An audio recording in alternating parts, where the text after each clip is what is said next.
วัสดีครับเจ้านายครับวันนี้ผมมาด้วย Success Mall ด้วยสินค้า2ตัวนะครับมาด้วยตัวน้ำว่านหางจระเข้แล้วก็นูดิก้านะครับก่อนเดินเนี่ยผมรู้จักกับลุงกรตั้งนานแล้วตำแหน่งที่อยู่เราตอนนี้อยู่ที่หนองบางคอกชลบุรีนะฮะลุงกรเนี่ยมีอาการผิดปกติทางร่างกายคือหมอเขาบอกว่าเป็นผมเป็นอัมพฤกษ์ซีกหนึ่งครึ่งก็เพิ่งเป็นไม่ได้นานประมาณ2-3 เดือนนะครับพอดีผมเข้ามาก็พอดีมาเจอนะฮะแต่ก่อนเห็นลูกบอลนอนอยู่ตรงนี้นะฮะขานี้ผมเป็นคนยกช่วยเองแต่ก่อนกระดิกไม่ได้เลยคือมันซีกนึงอ่ะมันไม่มีความรู้สึกแล้วนะครับก็เลยเอาตัวนี้มาแนะนำให้ลุงกรได้ทานนะครับซึ่งทานไปยังไม่นานนะครับหลังจากที่ทานเนี่ยนะครับความรู้สึกก็เปลี่ยนไปขาก็เริ่มมีแรงสามารถยกได้เองฮะตอนนี้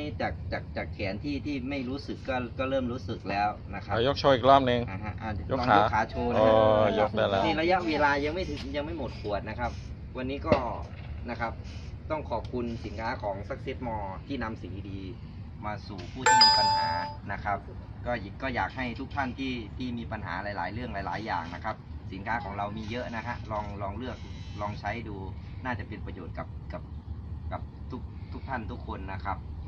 วันนี้ต้องขอบคุณลุงกรมากครับที่ให้ข้อมูลเกี่ยวกับ Success Mall ของเราครับขอบคุณมากครับผม